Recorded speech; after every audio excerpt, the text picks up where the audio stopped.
Soon after you got on campus, but since then, what's it kind of been like acclimating with the team? Maybe who have you gotten to know the best? Who's made it the easiest transition for you? Yeah, so Gav's made it really easy to transition between schools, and really it was pretty seamless. Working in the weight room and stuff, you get to work with all the guys because you did different lift groups every day.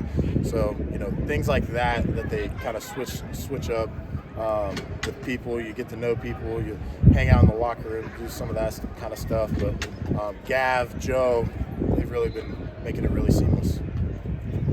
Gavin, he looked like a real sergeant. Has he been that way with you as you're bossing you around? At first, you got to set the expectation for everybody, especially coming into the winter after the season they had. The expectations are higher, and you can definitely tell that was gonna happen after coming on the visit, talking with Gav. The expectation is just set a little bit higher, and the bar is just a little bit higher this year. So coming in, yes, got to keep everybody accountable, but over time, we're already great friends. Gavin, what's the first step in getting the best connection with a center and a guard? I think reps. I mean, obviously getting in the O-line room and learning the scheme helps, obviously. As long as they know what they're doing, it just comes with time. Just getting out there, getting reps together. Not getting as many reps together as I would like, but it's good. It's been good so far. Taran, was there a big adjustment with you with the play calls and the offensive line calls coming from Ball State, or was it pretty seamless? It's a little similar. Here, it's a lot of outside zone, and that's something that we didn't really rep a lot at Ball State. It was more gap scheme, duo kind of stuff, more inside zone, keeping it in the box. But here, it's a lot of lateral stuff, but we're still moving people off the ball, so that's probably the biggest adjustment for me. Gavin, what have you seen from Taran kind of stepping into a leadership role, or at the very least just showing the maturity that he's kind of gained through his long collegiate career? As soon as they told me that that was their top target in the portal, I instantly looked him up. I knew that he had played a lot of ball there. I knew that with 4 guys that had leadership qualities leaving the line room, really just me, I knew that he was going to be a great addition in that aspect, and he's been nothing but that. I mean, he's held guys accountable not only out here on the field but in the weight room. If a guy is maybe skipping a rep or two, he'll let them know. So it's been great to see him, take that role that we really needed to this year. Taran, did you have to kind of feel out that process of finding your leadership role, or were you kind of gung ho right away? I want to drive home the best kind of reps, the best kind of workouts. Yeah. So when I entered the portal, I was telling everybody that I want to play ball and I want to be a leader because I feel like I kind of fit that role. But coming here, obviously want to get comfortable with the guys first. But if I did speak up and say something, if I needed to, I would. But just getting more comfortable with the guys, you're just building that trust and character to help you along to hold guys accountable. Has anyone tried to wrestle you yet? Me and Greeny always go back and forth about who would win. We were both in the state championship, and so we were both pretty good wrestlers. But that's a story for down the line, probably. Same weight class? Yeah, 285. Did you guys wrestle each other in high school? No, he was in Division 1, I was in Division 3. So, yep. Did you win? I did not win, but he did, so good for him. Just other than wrestling, anyone on the other side there that you just enjoy tackling? What? Anyone on the defensive line that you just enjoy tackling with? Oh, Dante for sure. Today I was messing with him after once because he didn't want to step up and get a rep. No, I'm just kidding. But messing with Dante, Rob Jackson's always fun to mess with. Just hanging with the guys. Yeah. Is Dante unlike anybody that you faced before? I faced a couple, bigger, stockier guys.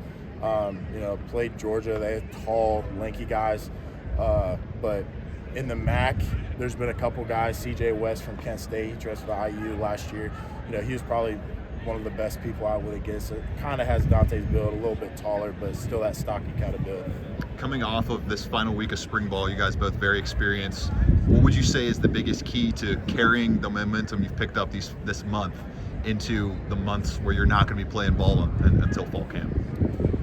I would say just getting back in the weight room and building that trust and character with all the guys. Really focusing on intent with whatever we're doing. I feel like once we get that kind of we get back running on the ground and get moving in the weight room, like that's just going to come with time. I'd say the young guys, just keep it on them. We're not going to be out here on the field, obviously, but continue to push them in the weight room. Continue to meet with them every day, at least a couple times a week, just to make sure they keep understanding the scheme at which we run the ball, stuff like that. Yeah, what do you think of Gert and his ability to help you guys as an extra blocker? When I saw that news and I heard about it a couple days before it hit, it was very exciting. And the scheme we run, you need a guy that can throw his head in there and help blocks him. So when I saw that news, it was awesome.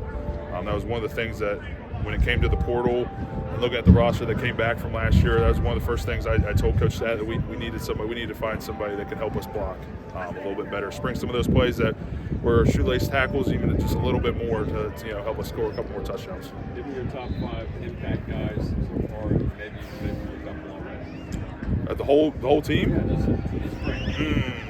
You got the name. Who stands out? Sim Coleman. He stands out pretty well. I would say I'll throw an offensive lineman in there. I'll throw this guy in there for sure. Him and Tangy, especially on the offensive line. Who would I think? You got any that come to mind? Jeff. Oh yeah, I don't even know why I didn't think of that, but for sure. Freak on the outside that has tremendous length that'll help us a lot this year.